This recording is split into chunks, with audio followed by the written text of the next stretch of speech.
July 2023 ಹರಾರೆ cricket ಮೈದಾನದಲ್ಲಿ West Indies ಮಾತ್ರ ಅಲ್ಲ, ಸಂಪೂರ್ಣ ಕ್ರಿಕೆಟ್ ಜಗತ್ತು ಶಾಕ್ ಆಗಿತ್ತು.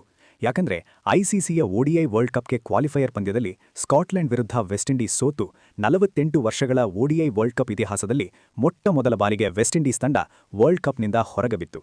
2 ಬಾರಿ ಇದೇ ವರ್ಲ್ಡ್ ಕಪ್ ಗೆದ್ದು ಚಾಂಪಿಯನ್ ಆಗಿದ್ದ ತಂಡ ಈ ಬಾರಿ ಟೂರ್ನಮೆಂಟ್ನಿಂದಲೇ ಈಚೆ ಉಳಿದಿತ್ತು.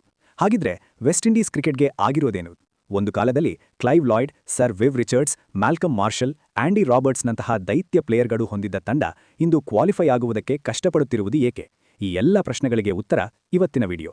ಸ್ನೇಹಿತರೆ, ಕ್ರಿಕೆಟ್ನ ದಂತಕಥೆಯ ಬಗ್ಗೆ ಹೇಳೋದಕ್ಕೆ ಮುಂಚೆ ನಮ್ಮ ಚಾನೆಲ್ಗೆ ಸಬ್ಸ್ಕ್ರೈಬ್ ಆಗಿ ಬೆಲ್ ಐಕಾನ್ ಕ್ಲಿಕ್ ಮಾಡಿ.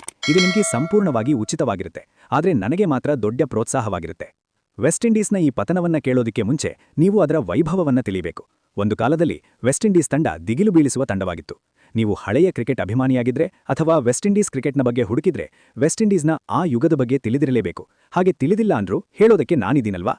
ಈ ಓಡಿಐ ವರ್ಲ್ಡ್ ಕಪ್ ಆರಂಭವಾದದ್ದು 1975ರಲ್ಲಿ. ಆ ಕಾಲಕ್ಕೆ ಇಂಗ್ಲೆಂಡ್ ಮತ್ತು ಆಸ್ಟ್ರೇಲಿಯಾ ಆ ಕಪ್ಪನ್ನ ಗೆಲ್ಲುವುದಕ್ಕೆ ಫೇವರೇಟ್ಸ್ ಆಗಿದ್ರು. ಆದರೆ ವೆಸ್ಟ್ ಇಂಡೀಸ್ ಸಂಪೂರ್ಣ ಟೂರ್ನಮೆಂಟ್ನಲ್ಲಿ ಒಂದೇ ಒಂದು ಪಂದ್ಯವನ್ನು ಸಹ ಸೋಲದೆ ಕ್ರಿಕೆಟ್ ಇತಿಹಾಸದಲ್ಲಿ ಆರಂಭವಾದ ಮೊದಲ ವರ್ಲ್ಡ್ ಕಪ್ ಅನ್ನು ಗೆದ್ದುಕೊಂಡಿತ್ತು. ಇದರಿಂದಾಗಿ ಎಲ್ಲರ ಗಮನ ಆಸ್ಟ್ರೇಲಿಯಾದಿಂದ ವೆಸ್ಟ್ ಇಂಡೀಸ್ ಕಡೆಗೆ ವಾಲುವುದಕ್ಕೆ ಶುರುವಾಯಿತು. ಮತ್ತೆ 1979ರಲ್ಲಿ ನಡೆದ ವಿಶ್ವಕಪ್ನಲ್ಲಿ ಒಂದೇ ಒಂದು ಪಂದ್ಯವನ್ನು ಸೋಲದೆ ಆ ಕಪ್ಪನ್ನು ಸಹ ಗೆದ್ದುಕೊಂಡಿತ್ತು. ಬ್ಯಾಕ್ ಟು ಬ್ಯಾಕ್ 2 ವಿಶ್ವಕಪ್ ಅನ್ನು ಗೆದ್ದು ವೆಸ್ಟ್ ಇಂಡೀಸ್ ದೈತ್ಯ ತಂಡವಾಯಿತು.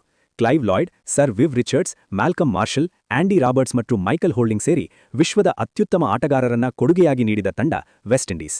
1983ರಲ್ಲೂ ಸಹ ವೆಸ್ಟ್ ಇಂಡೀಸ್ ಫೈನಲ್ ಅನ್ನ ತಲುಪಿತ್ತು. ಆದರೆ ಅವರ 3ನೇ ಕಪ್ ಆಸೆಗೆ ತಣ್ಣೀರು ಸುರಿದದ್ದು ಭಾರತ. ಅವತ್ತಿಗೆ ಭಾರತ ಕಪ್ ಗೆಲ್ಲುತ್ತೆ ಅನ್ನೋದು ತಮಾಷೆಯ ವಿಚಾರ ಅಂತ ಅಂದುಕೊಳ್ತಿದ್ರು. ಯಾಕಂದ್ರೆ ಭಾರತ ಅಂಥ ದೊಡ್ಡ ಸ್ಟ್ರಾಂಗ್ ತಂಡವಾಗಿರಲಿಲ್ಲ. ಆದರೂ ಭಾರತ ವೆಸ್ಟ್ ಇಂಡೀಸನ್ನ ಸೋಲಿಸಿ ಮೊದಲ ವಿಶ್ವಕಪ್ ಗೆದ್ದುಕೊಂಡಿತ್ತು. ಟೆಸ್ಟ್ನಲ್ಲೂ ಕೂಡ ವೆಸ್ಟ್ ಇಂಡೀಸ್ನ ದಾಖಲೆ ಕಡಿಮೆಯದ್ದೇನಲ್ಲ. ಯಾಕಂದ್ರೆ 1980ರಿಂದ 1995ರವರೆಗೆ 15 ವರ್ಷಗಳಲ್ಲಿ ವೆಸ್ಟ್ ಇಂಡೀಸ್ ಒಂದು ಟೆಸ್ಟ್ ಸರಣಿಯನ್ನೂ ಸೋಲಲಿಲ್ಲ. ಈ ದಾಖಲೆಯನ್ನ ಇಂದಿಗೂ ಸಹ ಯಾರೂ ಮುರಿಯೋದಕ್ಕಾಗಿಲ್ಲ.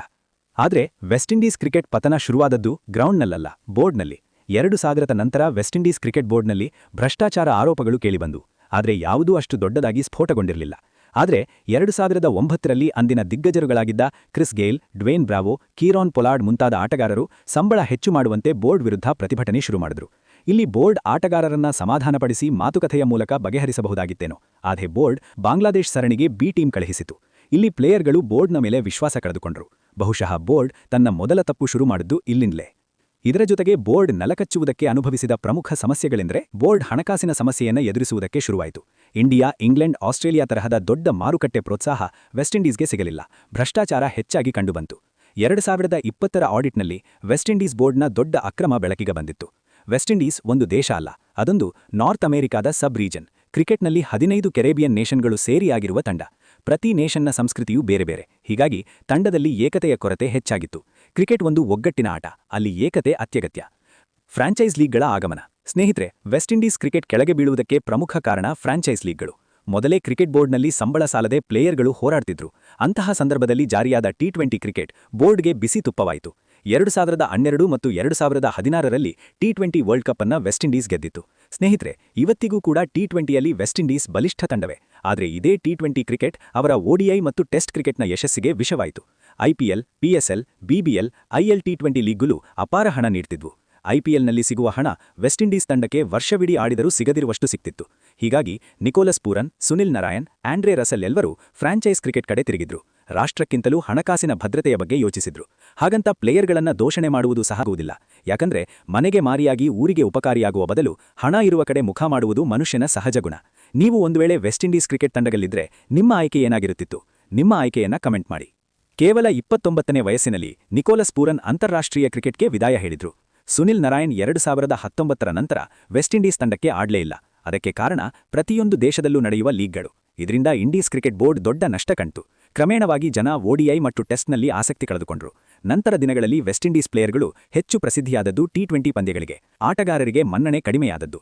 ಅಲ್ಲಿನ ಜನರು ಬೇರೆ ಬೇರೆ ಕ್ರೀಡೆಗಳಿಗೆ, ಫುಟ್ಬಾಲ್, ಬಾಸ್ಕೆಟ್ಬಾಲ್ ಮುಂತಾದ ಆಟಗಳಿಗೆ ಹೆಚ್ಚಿನ ಗಮನವನ್ನ ನೀಡುತ್ತಿದ್ರು. ಆ ಕ್ರೀಡೆಗಳ ಸ್ಟಾರ್ಗಳಿಗೆ ಸಿಗುತ್ತಿದ್ದಂತಹ ಮನ್ನಣೆ ಕ್ರಿಕೆಟ್ ಸ್ಟಾರ್ಗಳಿಗೆ ಇರಲಿಲ್ಲ. ಅಲ್ಲಿನ ಮಕ್ಕಳಿಗೆ NBA ಸ್ಟಾರ್ಗಳನ್ನ ತೋರಿಸಿದ್ರೆ ಸುಲಭವಾಗಿ ಗುರುತಿಡಿತಾರೆ. ಆದರೆ ಕ್ಲೈವ್ ಲಾಯ್ಡ್, ವಿವಿಯನ್ ರಿಚರ್ಡ್ಸ್ ಮರೆತು ಹೋಗ್ತಿದ್ದಾರೆ. ಈ ಎಲ್ಲ ಕಾರಣಗಳಿಂದ ವೆಸ್ಟ್ ಇಂಡೀಸ್ ತಂಡ ನೆಲಕಚ್ಚಿ ಓಡಿಐ ಮತ್ತು ಟೆಸ್ಟ್ನಿಂದ ಬಹಳ ದೂರ ಉಳಿದಿದೆ. ಆದರೆ ಅವರ ಬಳಿ ಟ್ಯಾಲೆಂಟೆಡ್ ಪ್ಲೇಯರ್ಗಳು ಇಲ್ಲ ಅಂತ ಅಲ್ಲ. 2024ರಲ್ಲಿ ಆಸ್ಟ್ರೇಲಿಯಾ ವಿರುದ್ಧ ಗಾಬ್ಬಾದಲ್ಲಿ ವೆಸ್ಟ್ ಇಂಡೀಸ್ ಟೆಸ್ಟ್ ಗೆತ್ತು. ಶಮಾರ್ ಜೋಸೆಫ್ 7 ವಿಕೆಟ್ಗಳನ್ನು ಪಡೆದು ಮಿಂಚಿದ್ರು. ಇದರಿಂದ ವೆಸ್ಟ್ ಇಂಡೀಸ್ನಲ್ಲಿ ಇನ್ನೂ ಸಹ ಆ ತಾಕತ್ತಿದೆ ಎಂಬುದಂತೂ ಸ್ಪಷ್ಟವಾಗಿದೆ. ಆದರೆ ತಂಡ ಕಟ್ಟಲು ಬೇಕಾದ ಗಟ್ಟಿ ಕ್ರಿಕೆಟ್ ಬೋರ್ಡ್ ಇಲ್ಲ. ಉತ್ತಮವಾದ ಮ್ಯಾನೇಜ್ಮೆಂಟ್ ರಚಿಸಬೇಕು. ಐಸಿಸಿಯಿಂದ ಉತ್ತಮ ಮಟ್ಟದ ನ್ಯಾಯಸಮ್ಮತ ಆದಾಯ ಹಂಚಿಕೆ ಆಗಬೇಕು. ಅದನ್ನ ಸಮರ್ಪಕವಾಗಿ ಬಳಸಿಕೊಳ್ಳುವಂತೆ ನೋಡಿಕೊಳ್ಳಬೇಕು. ಇದೆಲ್ಲವೂ ಆಗಿ ದೈತ್ಯ ವೆಸ್ಟ್ ಇಂಡೀಸ್ ತಂಡ ಮತ್ತೆ ಕ್ರಿಕೆಟ್ ಮನರಂಜನೆ ನೀಡುತ್ತಾ ಮರಳಲೋದಕ್ಕೆ ಸಾಧ್ಯವಿದೆಯಾ, ಅಥವಾ ವೆಸ್ಟ್ ಇಂಡೀಸ್ ಕಥೆ ಮುಗೀತಾ ಅನ್ನೋದೇ ದೊಡ್ಡ ಪ್ರಶ್ನೆ. ಸ್ನೇಹಿತರೆ, ವಿಡಿಯೋ ಇಷ್ಟವಾಗಿದ್ರೆ ಲೈಕ್ ಮಾಡಿ, ನಿಮ್ಮ ಸ್ನೇಹಿತರಿಗೆ ಶೇರ್ ಮಾಡಿ, ಚಾನೆಲ್ಗೆ ಸಬ್ಸ್ಕ್ರೈಬ್ ಆಗಿ. ಮುಂದಿನ ವಿಡಿಯೋದಲ್ಲಿ ಭೇಟಿಯಾಗೋಣ.